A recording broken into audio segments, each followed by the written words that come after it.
Hello, എല്ലാവരും സുഖമായിരിക്കുന്നോ? ഇന്നിവിടെ നല്ല സണ്ണി ആയൊരു സൺഡേ ആണേ. അങ്ങനെ ഇരുണ്ട് മൂടിക്കിടക്കുന്ന വിൻ്ററിൽ നിന്നൊരു മോചനം കിട്ടിയിരിക്കുകയാണ്. ഒഫീഷ്യലി ഇവിടെ നെതർലാൻഡ്സ് സ്പ്രിംഗ് സ്റ്റാർട്ടായി. അതുകൊണ്ട് തന്നെ ഇപ്പോൾ ഒരു വീക്കായിട്ട് നമ്മുടെ സൺബ്രോയെ പുറത്ത് കാണാം. ഇപ്പോൾ രാവിലെ ഇങ്ങനെ കുറച്ച് നേരം നല്ല വെതറൊക്കെ ഇങ്ങനെ എൻജോയ് ചെയ്ത് പുറത്ത് കാണുന്നു. അപ്പോഴൊരു ഫിഷ് ബിരിയാണി തിന്നാനൊരാഗ്രഹം. ഒന്നും ആലോചിച്ചില്ല. ഫ്രിഡ്ജിൽ കിങ് ഫിഷ് ഇരിപ്പുണ്ടായിരുന്നു. അവനെ അങ്ങ് ക്ലീൻ ആക്കി എടുത്തു. ഈ മീനിനെ നിങ്ങളുടെ നാട്ടിൽ എന്താണ് പറയുന്നത്? ഞങ്ങളുടെ നാട്ടിൽ ഇതിനെ മോതയെന്നാണ് കേട്ടോ പറയുന്നത്. ഇതിനെ മോതയെന്നും ഐക്കൂറയെന്നും ഒക്കെ പേര് കേട്ടിട്ടുണ്ട്. അപ്പോൾ ആദ്യം തന്നെ ബിരിയാണിക്ക് ദമ്മടിക്കാനുള്ള മസാല ഉണ്ടാക്കാനുള്ള ജിഞ്ചറും ഗാർലിക്കും ഒനിയനും ടൊമാറ്റോസും എല്ലാം കട്ട് ചെയ്തെടുത്തു. അതിനുശേഷം ഈ ക്ലീൻ ആക്കി വെച്ച ഫിഷിലോട്ട് കുറച്ച് ജിഞ്ചർ ഗാർലിക് പേസ്റ്റും ലൈം ജ്യൂസും ചില്ലി പൗഡറും ടെർമറിക് പൗഡറും ഗരം മസാലയും കുറച്ച് സോൾട്ടും ഇട്ടിട്ട് നല്ലോണം മിക്സ് ചെയ്തിട്ട് ഒരു 10 മിനിറ്റ് ഞാൻ മാറ്റി വെച്ചു. ഇത് ഓൾമോസ്റ്റ് 2 kg മീനാണ്. അപ്പം ഞാൻ 4-5 ഒനിയൻ എടുത്തിട്ടുണ്ട്, 2 ടൊമാറ്റോ എടുത്തിട്ടുണ്ട്, ഇത്രയും ജിഞ്ചറും ഗാർലിക്കും എടുത്തിട്ടുണ്ട്. അപ്പോൾ ഇനി ടൊമാറ്റോ നല്ലോണം അരച്ചെടുക്കണം. എന്നിട്ടൊരു പാൻ ചൂടാക്കാൻ വെച്ചു. ഞാൻ സൺഫ്ലവർ ഓയിലാണ് കേട്ടോ ബിരിയാണിക്ക് യൂസ് ചെയ്യാറ്. അപ്പോൾ സൺഫ്ലവർ ഓയിൽ കുറച്ച് ഒഴിച്ചിട്ട് അതിലേക്ക് ഈ ഫിഷ് ഇട്ട് കൊടുക്കും.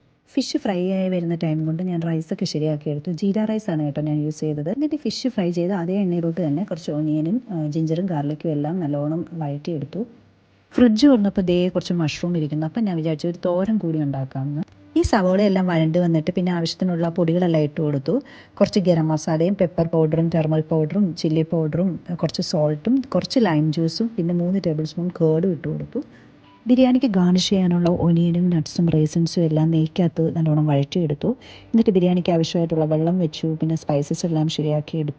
എന്നിട്ട് റൈസ് വറുത്തിട്ട് ആവശ്യത്തിന് തിളച്ച വെള്ളം ഒഴിച്ചിട്ട് റൈസ് വേവിക്കാനായിട്ട് വെച്ചു. ഇനി ഈ മഷ്റൂം ശരിയാക്കി എടുക്കണം. മഷ്റൂം ഓൾറെഡി കട്ട് ചെയ്ത പീസ് കണ്ട് എളുപ്പമായിരുന്നു കേട്ടോ. കുറച്ച് ഒനിയൻ സോട്ട് ചെയ്തെടുത്തു. എന്നിട്ട് അതിനുള്ളിലേക്ക് കുറച്ച് പെരുംജീരകവും കുറച്ച് ഗരം മസാലയും കുറച്ച് ചില്ലി പൗഡറും കുറച്ച് പെപ്പർ പൗഡറും ഇട്ട് നല്ലോണം വഴറ്റിയെടുക്കുക. എന്നിട്ട് അതിനുള്ളിലേക്ക് ഈ മഷ്റൂം ഇട്ട് കൊടുത്തു. പിന്നെ കുറച്ച് ജിഞ്ചർ ഗാർലിക് പേസ്റ്റും കുറച്ച് പച്ചമുളകും കുറച്ച് ഉപ്പും ഇട്ട് നല്ലോണം വേവിച്ചെടുത്തു. പിന്നീട് കുറച്ച് തേങ്ങയും കൈ കൊണ്ട് നല്ലോണം ചതച്ചിട്ട് അതിൻ്റെ കൂടെ ചേർത്ത് കൊടുക്കുക. എന്നിട്ടത് വേവിക്കാൻ വെച്ചു. അപ്പോഴേക്കും ബിരിയാണിയുടെ റൈസ് കുക്കായി. എന്നിട്ട് ബിരിയാണിയുടെ മസാലയും റൈസും ലെയർ അടിച്ചിട്ട് അത് ദം ചെയ്തെടുത്തു.